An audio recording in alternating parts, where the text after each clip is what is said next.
Se tem uma coisa que está me dando um enorme gosto de ver na internet, é justamente a mídia sentando o pau no Alexandre de Moraes.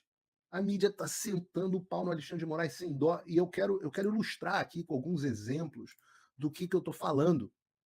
Então, é, você vê aqui, ó, essa Folha de São Paulo, só para dar eu vou dar alguns exemplos aqui hoje. É 23 de junho.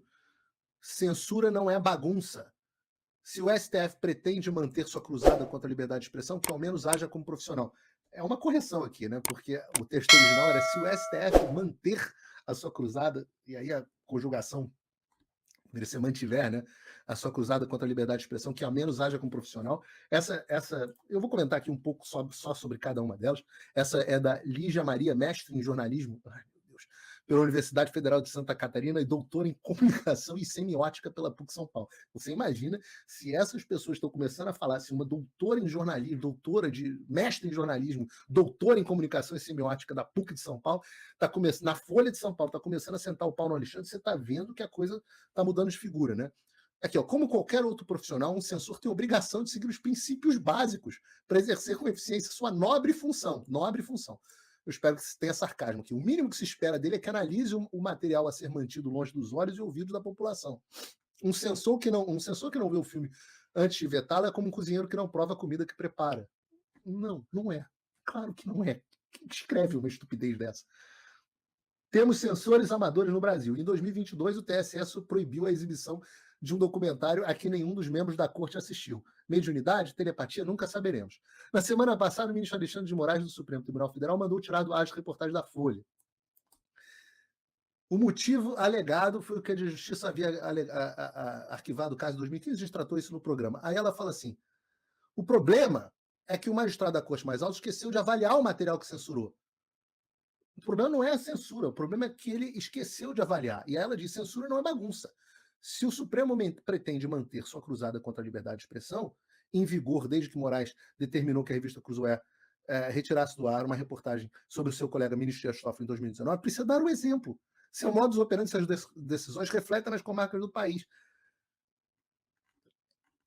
O que é interessante, é claro que há um problema de dissonância cognitiva aqui no texto, ou então uma ironia fantástica que eu não consegui captar, mas é que ela fala, não, tem uma cruzada contra a liberdade de expressão, ela pode acontecer. Esse é o ponto. Né? Mas está uma bagunça. Então o texto tem dois componentes importantes. O primeiro é o reconhecimento de que há uma cruzada contra a liberdade de expressão e censura. O segundo que é uma bagunça, é uma crítica explícita, aliás, ao Supremo Tribunal Federal e ao Alexandre de Moraes. Esse é só um exemplo, eu vou partir para outro exemplo aqui. Essa do dia 22, essa também do dia 23. Suspensão de perfis por Moraes vira caixa preta com sigilo e exclusão de PF e PGR. Com ordens mantidas em segredo, somente o ministro sabe o total de contas derrubadas em seus inquéritos. Essa é a reportagem do Matheus Teixeira, também pela Folha de São Paulo. E eu, como sempre, peço desculpas aqui. Eu só abro o site Folha de São Paulo, etc., quando eu preciso ilustrar o que está acontecendo na grande mídia, na velha mídia. Normalmente eu não exponho vocês, até por uma questão de saúde pública, mas eu estou tendo que expor aqui só para citar a Folha de São Paulo. Está aqui, ó, Matheus Teixeira, as decisões do ministro Moraes que não envolvem pedidos da Polícia Federal ou pareceres da PGR, além do sigilo imposto em inquéritos, têm impossibilitado o acompanhamento global de quantos perfis foram suspensos por eles e por quais motivos. Tá aqui, o ministro recuou da censura da Folha. Em alguns casos, ao longo de 5 anos de investigações comandadas por ele, nem a PGR nem a PF tiveram acesso ao conteúdo antes da ordem de providência enviada às plataformas, até mesmo em determinações envolvendo quebra de sigilo, como foi o meu caso. Como demonstrou a Folha, numa outra reportagem da Folha, que a gente pode até abrir aqui, porque é uma reportagem mais antiga, da Folha de 18 de abril, né? Ou seja, a Folha já estava começando a criticar o Supremo Tribunal Federal, o ministro também derrubou perfis e conteúdos apenas com base no relatório da Assessoria Especial de Desinformação. Opa, desculpe interromper o seu vídeo, mas desde 2022 eu continuo com as contas bloqueadas e o passaporte cancelado pelo Xandão. Se você aprecia o meu trabalho e tudo que eu faço pela liberdade de expressão, tem um lugar onde você pode se tornar meu apoiador com uma pequena quantia por mês. Acesse www.paulofigueiredoshow.com e torne-se meu apoiador, e aí você vai receber conteúdos exclusivos e desconto nos meus cursos. Ou então, você pode se tornar meu patrono Gold e passar a me pautar, tem reuniões comigo, você entra para o meu grupo de WhatsApp, que eu uso sempre. O link para tudo isso está aí na descrição. A reportagem é extensa, extensa, extensa. Eu não vou ler toda aqui no ar, mas é uma reportagem extensa falando sobre as ilegalidades das ações do STF dentro da Folha de São Paulo. Se você não leu, o Estadão fez um novo editorial do jornal Opinião do Estadão neste domingo, dia 22, intitulado Ânimo Censório. Espanta a facilidade com que o STF suspende a liberdade de expressão, chegando às raias do absurdo. Até os entreveros conjugais de um deputado tornaram-se risco às instituições. E o Estadão está mencionando aquilo que a gente tratou longamente na semana passada, no último Paulo Figueiredo Show. Mas veja, trechos aqui, né? O caso encoa a censura imposta por Moraes em 2019, na reportagem da revista Cruzoé, que eu mencionei aqui. Foi no âmbito desses inquéritos, essa parte é importante, ele fala aqui, ó. Na ocasião, Moraes também recuou, mas esses inquéritos intermináveis, elásticos e secretos já correm há 5 anos e a sociedade ainda não sabe quem supostamente ameaça as instituições, como são articuladas essas ameaças, nem os seus propósitos. Mas eles têm servido de pretexto para toda sorte de intimidação e arbitrariedade. E aí o editorial segue aqui, fala, para piorar, a censura não era só descabida, mas o STF não tinha competência para determiná-la. Na raiz de mais essa arbitrariedade está a confusão espúria entre as autoridades e as instituições que representam. Pessoas que supostamente ofendem juízes ou políticos agora são investigadas por ataque às instituições ou até por crimes que nem sequer existem, como desinformação e discurso de ódio. Mesmo a censura de conteúdos caluniosos é excepcionalíssima e exige a certeza além de qualquer dúvida razoável. Como diz o bordão, para quem tem um martelo tudo é prego, para quem se autoatribui jurisdição universal de defesa da democracia e da verdade, qualquer coisa que pode virar, abre aspas, subversão da ordem ou, abre aspas, quebra da normalidade institucional, até briga de marido e mulher. Isso é mais um exemplo. Vou a mais um. Essa coluna do Fernando Schuller, na Veja, As Lições de Voltaire. Nosso rastro de pequenos e grandes abusos já vai longe. Essa é dia 22. Repare aqui, eu estou pegando 2 dias, 22 e 23, para citar a avalanche de críticas que se proliferaram ao Alexandre de Moraes na velha mídia. Esse aqui é muito interessante porque começa com essa conversa do Fernando Schuller com uma amiga jornalista sobre o caso do Felipe Martins, e obviamente que isso é extremamente curioso, porque muita gente entendeu que isso era uma forma de confirmar os prints, que não se sabe se são verídicos, da Juliana Dalpiva, onde ela falava justamente sobre esse assunto, né? Porque ele diz aqui, comentei com uma amiga jornalista que escreveu sobre o caso do Felipe Martins. Ela foi rápida. Não faz isso, disse ela com jeito querido. E aí o texto, ela chama, cada um mandando um querido, é um queridismo enorme de um para os outros. Por quê? Perguntei já na TV na resposta. Porque esse treco de prisões de censura, prisões e censura, abre aspas, da direita não tem jeito. É como aquela traição sobre a qual o casal não fala. Tem muita coisa errada, mas é melhor empurrar por debaixo do tapete. O que, de fato, se a jornalista falou isso, é uma coisa horrorosa, porque é um péssimo conselho, inclusive do ponto de vista conjugal, né? E tem alguém perguntando no chat se a Veja ainda existe. Existe, pior é que existe. Ele fala assim, achei criativo, é isso mesmo, mas resolvi escrever. Talvez eu seja meio implicante. Há muita semelhança entre isso e o suposto diálogo, que não sabemos se é verídico, que vazou, sobre o qual eu não comentei. Sobre o que eu posso comentar é sobre, não só essa é uma crítica na velha mídia ao Alexandre, mas ela é também uma exposição na velha mídia de uma cultura, que é a mesma cultura da qual trata os diálogos vazados, onde os jornalistas sabem que existe algo de errado acontecendo, eles simplesmente jogam para debaixo do tapete porque sabem que é importante censurar a direita. E eu digo a vocês há muito tempo que este é um entendimento vigente da esquerda. Eu não encontro mais ninguém dentro da esquerda que justifique, com base no império das leis, o que o Alexandre de Moraes vem fazendo, não só com o Felipe Martins, mas contra todos nós. O que eles dizem é: isso é necessário para combater um mal maior, que é a ameaça à democracia do bolsonarismo. E é nessa linha de defesa, que eu não vou passar aqui, porque já foi inclusive passado no show da manhã, que o vídeo, a entrevista, que o ministro Barroso, que adora dar entrevista, adora falar sempre, como diz o Marco Antônio, não pode ter um microfone que ele já quer cair de boca, ele está falando a respeito disso, quando ele diz: nós passamos por uma prova de fogo contra a democracia, foi uma coisa muito difícil que nós passamos. Mas repara, a fala dele está no pretérito. Não estamos mais passando, nós passamos no pretérito.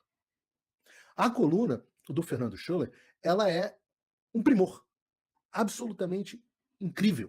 Ela fala sobre o Voltaire, e eu preferia sobre como Voltaire defendia o império das leis, até para os adversários, eu recomendo a leitura. Mas aqui, ó, ela chama que o nosso rastro de pequenos abusos já vai longe. Voltaire talvez tenha sido grande mestre, as suas histórias sempre me cativaram. Uma delas é Jean Calas, o comerciante de Toulouse, queimado na fogueira em 1762, acusado de matar o filho por motivos de religião. Voltaire agarrou aquele caso com as unhas. Escreveu, apelou a Paris, aos tribunais e ao rei. E virou o jogo. Há discussões a respeito dos motivos do Voltaire, mas tudo bem.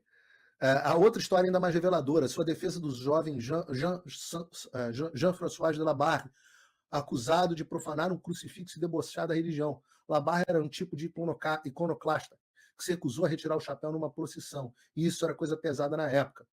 Possivelmente, foi bem mais do que pintar uma estátua com batom, lá em Brasília, ele está falando de uma das presas de Brasília. Labarre terminou na fogueira como Calas, foi o último francês queimado por blasfêmia. A coluna é muito boa.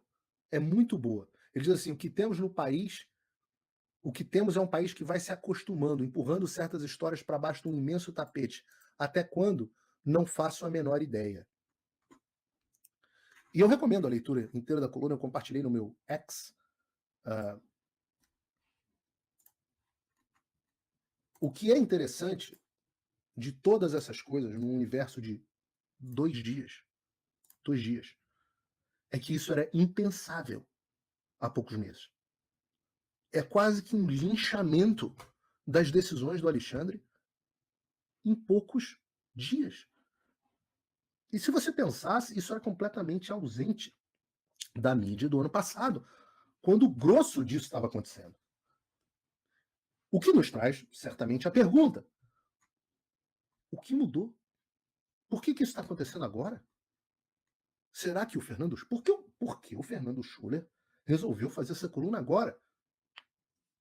Será que as pessoas finalmente acordaram? Por que a Folha está falando disso agora? Não teve nenhuma mudança, isso sequer é uma notícia. O fato de que os bloqueios que aconteceram, a maioria desses bloqueios, e a reportagem da Folha diz isso, aconteceram em 2022 ou 2023. Os advogados já vinham reclamando que não tinham acesso aos autos. Será que todo mundo acordou? Será que bateu uma consciência? Será que é um grande awakening, né, do jornalismo brasileiro? Eu aposto que não. Então, no que eu aposto? Eu aposto que o Alexandre se tornou inútil e pesado demais para o sistema. Eu digo inútil porque, se você parar para pensar, a função primordial já foi atingida. Qual era a função primordial? Tirar o Bolsonaro da presidência. Qual era a função secundária? Criar um chilling effect. O que é o chilling effect? Né? Chilling vem de congelamento, de frio, de congelamento, das pessoas pararem, ficarem estáticas, com medo. Um chilling effect é um efeito de medo que você gera nos demais quando se faz alguma coisa com um, né, e ele serve como exemplo para os demais ficarem todos quietos. Sabe a quantidade de empresários que têm medo de doar para qualquer causa de direita porque tem medo de ser alvo do Alexandre? E eu não estou eximindo aqui esses homens da covardia que um ato desses representa. Mas ele foi alcançado através do objetivo, através das ações por exemplo, do Alexandre de Moraes prendendo aquelas.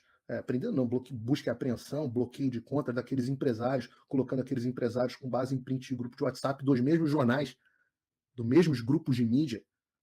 Se eu não me engano, inclusive, foi literalmente do mesmo. Eu acho que a reportagem tinha sido de alguém do UOL, do qual faz parte a Folha, que serviu como origem. Não me lembro mais, talvez Piauí, alguém assim. Vocês me corrijam aí no chat. Cheirou chilling effect. As pessoas já têm medo de falar. 60 e poucos por cento, 62% dos brasileiros têm medo de manifestar suas opiniões na internet. O objetivo já foi alcançado. O Bolsonaro, segundo, certamente está lá, quieto, no canto dele, com medo de sequer falar em manifestação. O objetivo foi alcançado. Então a utilidade do Alexandre se torna menor. E essas pessoas só fazem conta com relação ao custo-benefício.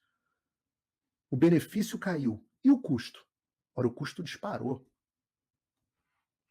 É pressão de Elon Musk, é pressão de Congresso, é pressão é ameaça de embargo, é cada vez mais veículos falando, é cada vez mais Brasil se tornando um pária. O sistema percebeu que a relação custo-benefício do Alexandre se tornou negativa. E eu diria, sem medo de errar, que o sistema, percebendo essa relação, está considerando seriamente a possibilidade de descartar o Alexandre. Considerando a possibilidade. O que tem a ver com a forma. Esse é o padrão das revoluções. Né? O processo revolucionário termina com os revolucionários guilhotinados. E eu diria, eu fiquei sabendo, né, que tem coisa pesada para sair sobre o Alexandre na Folha, com investigação, print, etc, etc. Quem viver verá, tomara que saia, vamos ver se eles vão publicar. Mas eu fiquei sabendo, tenho as minhas fontes também, que tem uma investigação profunda, meio que bala de prata. E tomara que a Folha publique.